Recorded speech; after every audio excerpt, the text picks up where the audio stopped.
Hi, everyone. Welcome to Global Leadership Platform. And of course, this is our Global Leadership Conversation 1, the first of many. There will be a 2 and a 3 and a 4, but we're starting a very important conversation all over the world with experts from the US to Europe to Australia to Africa. And we're asking two specific questions because we're concerned about the global leadership crisis.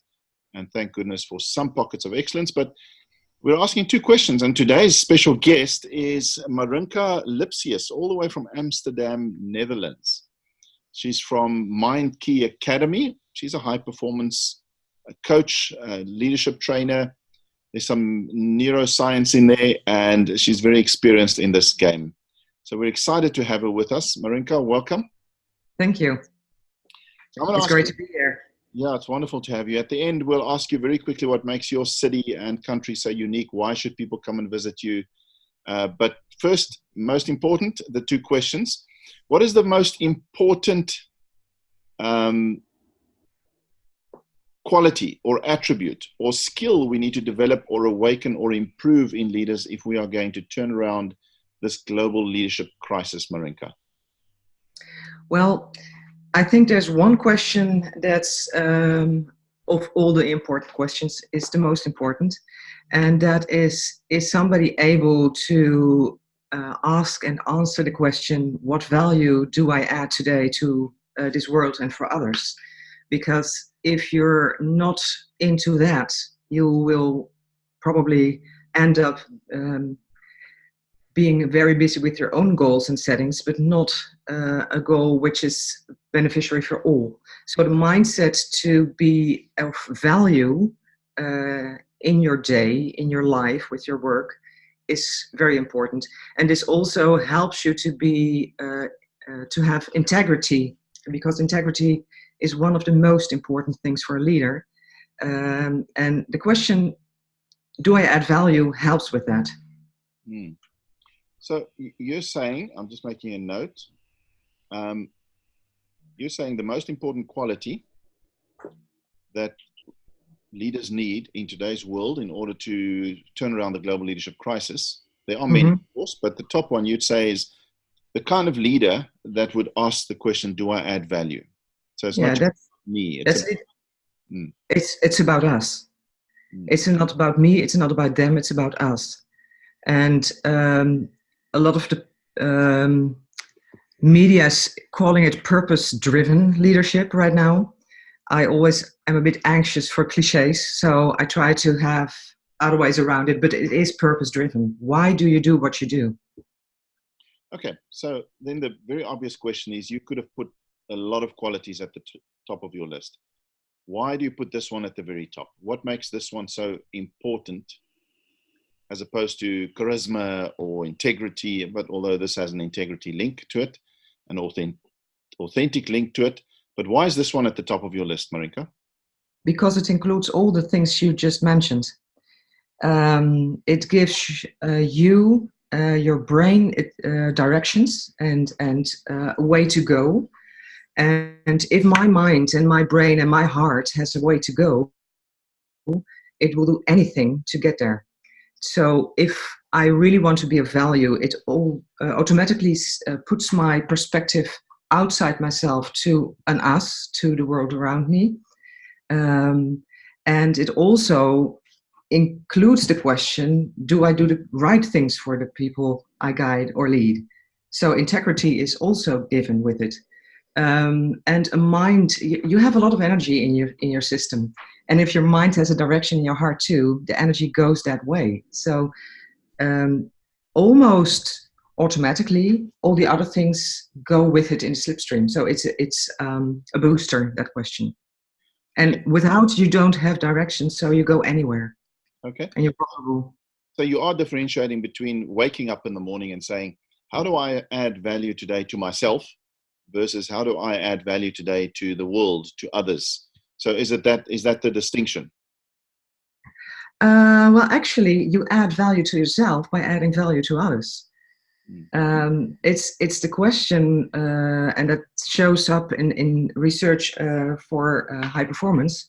High performers all ask themselves this question, and that's why they for, amongst other things, are high performers, because you add value and another person notices that and wants to give you value back. So you get value by giving value. Okay, powerful. All right, and the follow-up question to that very important principle that you've now thrown out to the world and into the universe, your voice is now part of the conversation, is how do you develop leaders to ask this question? So how do we best develop or awaken or improve this quality or this inside leaders? So now you've got 10 leaders that you're training. An organization has pulled you into this training project.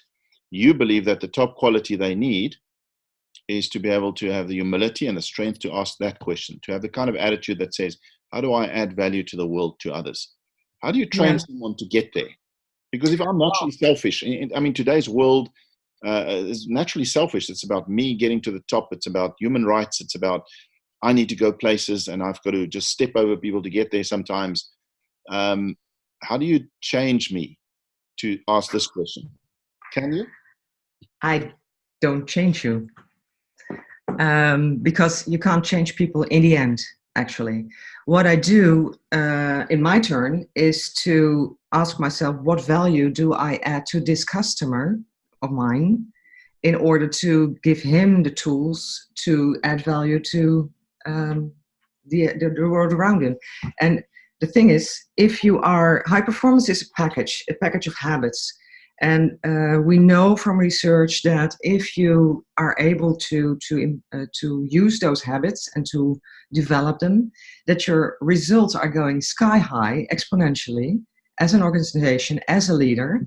So what I give them, or what I sell them, is that they are going to get better, growing faster, having better results, having happy co-workers. So that's what he needs. And that's why when I come in, I say, hey, if you hire me, you're going to get higher results, a better company, happier co-workers. That's what I want. So I sell them what I want and I give them what I need. And that is the same habit I try to develop every day. Adding value to my customer makes him happy. And by adding value to him, he is more anxious to learn from me, and he's going to do, I hope, the same thing.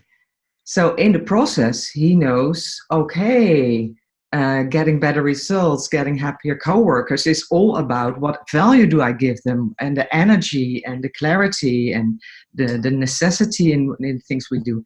But that is later on. If I start with that, he will say what you like to say.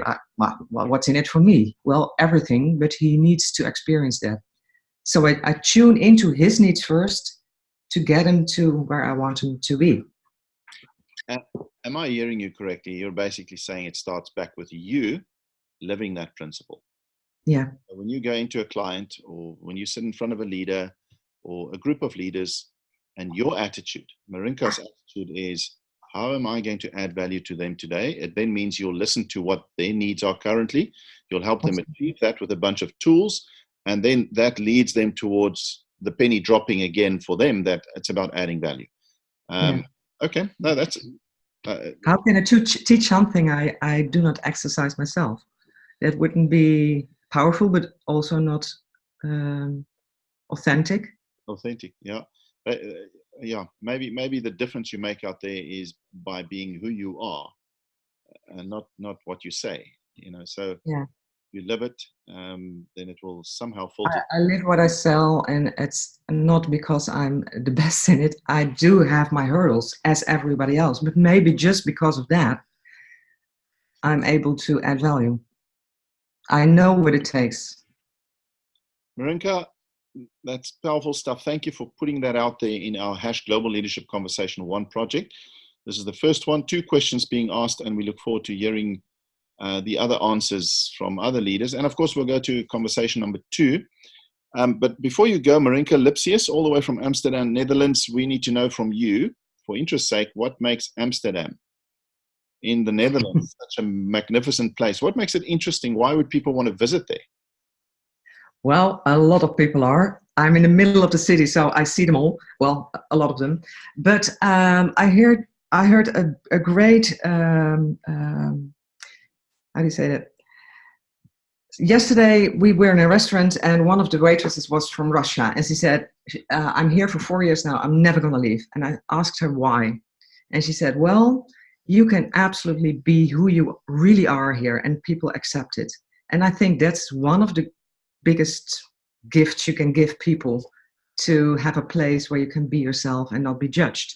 And she experienced Amsterdam like that, and I think she's right. It's not like people here are all the time very open-minded. There are also very narrow-minded people here, but the atmosphere is very broad. Now Siri is talking with me. Sorry. So I think, and Amsterdam is absolutely beautiful with canals, etc. So that's also a reason to come. Well, that gets my interest. Thank you so much, Marinka, all the way from Amsterdam, Netherlands, Mind Key Academy. And we appreciate your views and your comments on this all-important conversation of how we turn the tide on the leadership crisis that we face all over the world. And thank you for joining us. Well, thank you so much. Well, thank you so much for having me. Bye-bye. Bye-bye.